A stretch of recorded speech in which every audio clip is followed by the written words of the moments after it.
Election ಖರ್ಚಿಗಾಗಿ ಹಣ ಸಂಗ್ರಹಕ್ಕೆ ಇದೀಗ ಹೊಸ ಟ್ವಿಸ್ಟ್ ಸಿಕ್ಕಿದೆ. ಕಾಂಗ್ರೆಸ್ ಅಧ್ಯಕ್ಷ ರಾಹುಲ್ ಗಾಂಧಿಗಾಗಿಯೇ ಹಣ ಸಂಗ್ರಹ ಆಗ್ತಾ ಇತ್ತಾ? ಹಾಗಾದ್ರೆ ರಾಜ್ಯ ಪ್ರವಾಸ ವೇಳೆ ಖರ್ಚು ವೆಚ್ಚಕ್ಕಾಗಿ ಈ ಒಂದು ಹಣವನ್ನ ಸಂಗ್ರಹ ಮಾಡಿಟ್ಕೊಂಡಿದ್ದಾರಾ? ರಾಜ್ಯ ನಾಯಕರ ಸೂಚನೆಯ ಮೇರೆಗೆ ಹಣ ಸಂಗ್ರಹಕ್ಕೆ ಮುಂದಾಗಿದ್ರ? ಹಾಗಾದ್ರೆ ಪ್ರಭಾವಿ ಸಚಿವ ಅನ್ನೋ ಪ್ರಶ್ನೆ ಕಾಡ್ತಾ ಇದೆ. ಐಟಿ ವಿಚಾರಣೆಯ ವೇಳೆ ಇದೀಗ ಈ ಒಂದು ಸ್ಫೋಟಕ ಮಾಹಿತಿ ಹೊರಬಿದ್ದಿದೆ. ಪ್ರಭಾವಿ ಸಚಿವರ ಜೊತೆಗೆ ಹಲವರ ವಿಚಾರಣೆ ಕೂಡ ಆಗುವಂತ ಸಾಧ್ಯತೆ ಇದೆ. ಕಾರ್ಯನಿರ್ವಾಹಕ ಇಂಜಿನಿಯರ್ ನಾರಾಯಣ್ ಪಾಟೀಲ್ ಅವರ ಬಳಿ ಒಂದಿಷ್ಟು ಹಣಗಳು ಪತ್ತೆಯಾಗಿತ್ತು.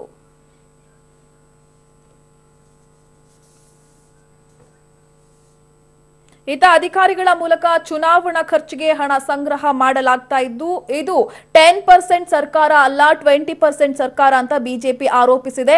ಇತ ದಾಳಿ ಬಗ್ಗೆ ಗೊತ್ತಾಗಿದೆ. ಐಟಿ ಅದರ ಪಾಡಿಗೆ ಕೆಲಸವನ್ನ ಮಾಡುತ್ತೆ, ನಮ್ಮ ಮಾತನ್ನ ಐಟಿ ಕೇಳಲ್ಲ ಅಲ್ವಾ ಅಂತ ಗ್ರಾಮೀಣಾಭಿವೃದ್ಧಿ ಸಚಿವ ಕೃಷ್ಣ ಬೈರೇಗೌಡ ಬೆಂಗಳೂರಿನಲ್ಲಿ ಹೇಳಿದ್ದಾರೆ. ರಾಹುಲ್ ಗಾಂಧಿ ಅವರ ಕಾರ್ಯಕ್ರಮಗಳಿಗಾಗಿ ಡೆಲ್ಲಿಗೆ ರಾಹುಲ್ ಗಾಂಧಿ ಅವರಿಗೆ ಹಣವನ್ನು ಕಳಿಸೋದಕ್ಕಾಗಿ ಅಧಿಕಾರಿಗಳಿಂದ ಸಂಗ್ರಹ ಮಾಡ್ತಾ ಇರುವಂತಹ ಹಣ ಇವತ್ತು 2 ಕೋಟಿ ರೂಪಾಯಿ ಒಂದ್ ಕಡೆ ಸಿಕ್ಕಿರುವಂತದ್ದು, ಇನ್ನೊಂದು ಮನೆಯಲ್ಲಿ ರೈಡ್ ಮಾಡಿದಾಗ 25 ಲಕ್ಷ ಸಿಕ್ಕಿರುವಂತದ್ದು. ಇದು 10% ಹಣ ಅಲ್ಲ 20% ಹಣ ಅನ್ನುವಂಥದ್ದು ಸಾಬೀತಾಗಿದೆ. ಇದಕ್ಕೆ ಸಿದ್ದರಾಮಯ್ಯನವರು ಏನು ಉತ್ತರ ಕೊಡ್ತಾರೆ, ಕುಮಾರಸ್ವಾಮಿ ಅವರು ಏನು ಉತ್ತರ ಕೊಡ್ತಾರೆ ಅನ್ನೋದನ್ನ ಈ ನಾಡಿನ 6.5 ಕೋಟಿ ಜನ ಕಾಯ್ತಾ ಇದ್ದಾರೆ.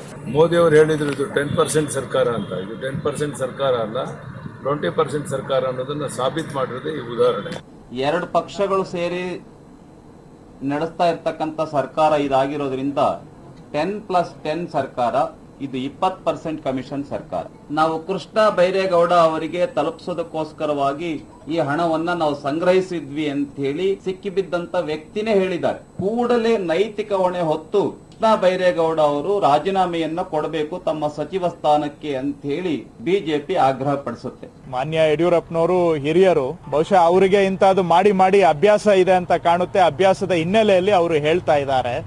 ತಾವು ಜ್ಞಾಪಕ ಮಾಡ್ಕೊಳ್ಬೇಕು, ಅವರು ಹಿಂದೆ ದಿವಂಗತ ಅನಂತ್ ಕುಮಾರ್ ಅವರು ವೇದಿಕೆ ಮೇಲೆ ಕೂತ್ಕೊಂಡು ದೆಹಲಿಗೆ ನಾವು ಇಷ್ಟು ಕೊಡಬೇಕು ಅಷ್ಟು ಕೊಡಬೇಕು ಅಂತ ಅವರೆಲ್ಲ ಮಾತಾಡಿದ್ದು ರಾಜ್ಯದ ಜನ ನೋಡಿದ್ದಾರೆ.